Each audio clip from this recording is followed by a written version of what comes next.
વડોદરાના સોમાતળાવ વિસ્તારમાં આવેલી વૈષ્ણવ પાર્ક સોસાયટીમાં દૂષિત પાણીની સમસ્યાને લઈને જન આક્રોશ જોવા મળી રહ્યો છે। શહેરના સોમાતળાવ વિસ્તારમાં આવેલી સૌથી જૂની અને મોટી સોસાયટીઓમાં ગણાતી વૈષ્ણવ પાર્ક ખાતે વર્ષોથી આવતા ગંદા પાણીથી તંગ આવી ગયેલા સ્થાનિક રહીશોએ વડોદરા મહાનગરપાલિકા વિરુદ્ધ ઉગ્ર મોરચો માંડ્યો હતો। સ્થાનિક નાગરિકોના આક્ષેપ અનુસાર સોસાયટીમાં છેલ્લા ઘણા સમયથી દૂષિત પાણીની ગંભીર સમસ્યા છે। પાલિકા તંત્ર દ્વારા લાઇન રિપેરિંગ માટે ખાડા ખોદાયા બાદ છેલ્લા એક અઠવાડિયાથી તેમાં ગંદુ પાણી ભરાઈ રહ્યું છે, જેને કારણે સમગ્ર વિસ્તારમાં કાદવ કીચડનું સામ્રાજ્ય સ્થપાયું છે। રહીશોએ રોષે ભરાઈને જણાવ્યું કે વારંવાર લેખિત અને મૌખિક રજૂઆતો કરવા છતાં તંત્ર દ્વારા કોઈ હકારાત્મક કામગીરી કરવામાં આવી નથી। એટલું જ નહીં, મુશ્કેલીના સમયે વોર્ડના એક પણ કાઉન્સિલર કે અધિકારી અહીં ડોકાયા પણ નથી। ત્યારે વહેલી સવારે મોટી સંખ્યામાં સ્થાનિક મહિલાઓ અને પુરુષો રસ્તા ઉપર ઉતરી આવ્યા હતા અને કોર્પોરેશન વિરુદ્ધ જોરદાર સૂત્રોચ્ચાર કરી વિરોધ પ્રદર્શિત કર્યો હતો। આ હોબાળાની જાણ થતાં જ સામાજિક કાર્યકર હિરેન મોદી વૈષ્ણવ પાર્ક સોસાયટી ખાતે દોડી આવ્યા હતા। તેમણે નાગરિકોની વ્યથા સાંભળ્યા બાદ તાત્કાલિક પાલિકાના વિવિધ ખાતાના ઉચ્ચ અધિકારીઓ સાથે ટેલિફોનિક સંકલન સાધ્યું હતું, જેને પગલે સ્થળ ઉપર કામગીરી શરૂ કરાવાઈ હતી। તેમણે માંગ કરી હતી કે ચૂંટાયેલા કાઉન્સિલરો અને અધિકારીઓએ એસી કેબિન છોડીને પોતાની ફરજના ભાગરૂપે ગ્રાઉન્ડ ઝીરો પર આવી લોકોની સમસ્યાનું કાયમી નિરાકરણ લાવવું જોઈએ। જે સોમા તલાવ વિસ્તાર છે, સોમા તલાવની અંદર આવેલું વૈષ્ણવ પાર્ક સોસાયટી છે।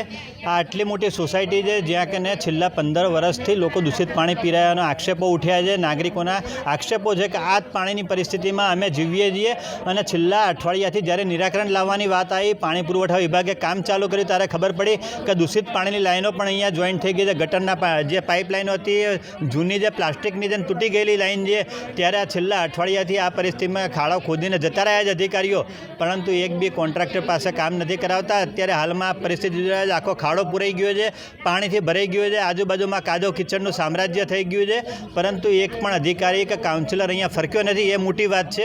જ્યારે નાગરિક મત લેવા હોય ત્યારે બધા જ આવતા હોય છે, પરંતુ મત લીધા પછી પણ આપણી જવાબદારી ઊભી થાય છે કે નાગરિકો જો સમસ્યાથી પીડાતા હોય તો એનું નિરાકરણ લાવવું જોઈએ, પરંતુ આ થયું નથી। હાલમાં મેં અધિકારીઓ સાથે લાઇઝનિંગ કર્યું છે।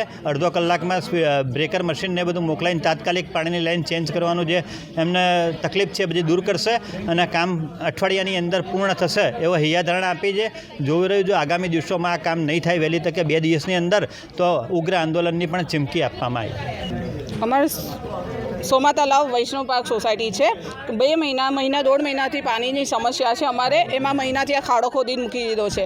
એમાં એટલો મોટો ખાડો છે કે અમારે પાછળ સ્કૂલ છે, બાળકને લઈને જવું જોખમ થઈ ગયું છે। અહીંયા તમે જોઈ શકો છો અહીંયાની હાલત શું છે। આવતા જતાં અમે મોટા લપસી શકીએ છીએ તો બાળકની શું હાલત થાય। અને પાણી અમારા ટાંકીમાં હપ્પું જ નથી આવતું। હવે અત્યારે નવું આપણે કોર્પોરેશનવાળાએ કાઢ્યું કે મોટરો લઈ જઈશું। તમે ડાયરેક્ટ પાણી આવવા દો તો મોટર કોઈને ચલાવવાનો શોખે નથી। એટલે અમારે કઈ વાતથી એ સંતોષ માનવાનો પાણીમાં। અને પાણી ટીપું નથી, બધે અરજીઓ આપ કરે, કોઈ પાણી આપવા આવતું છે નહીં। એક ભટ્ટુભાઈ છે જેને અમે ફોન કરતા આમાં તૈયારીમાં અમારા ઘરમાં ટેન્કરો આવે છે। બીજાને તો તમે આવો છો, તમે જ્યારે ચૂંટણી હોય છે ત્યારે રિક્ષાઓ લઈને તમે આવી જાઓ છો એ કરવા માટે, ત્યારે તમને ટાઈમ મળે છે અને આમ તમને અરજીઓ આપીને તમને ટાઈમ નથી મળતો અમારા માટે। બહુ જ અમને લાગતું જ નહોતું કે અમે સોસાયટીમાં રહીએ છીએ। બહુ જ ખરાબ પરિસ્થિતિમાં અત્યારે અમે જીવી રહ્યા છીએ અને વૃદ્ધા માટે આવું જવું બહુ હેરાનગતિ, બાળક બહુ હેરાન થાય છે। તમે જોઈ શકો છો અને નકરું ગટરનું પાણી ગંધાય છે।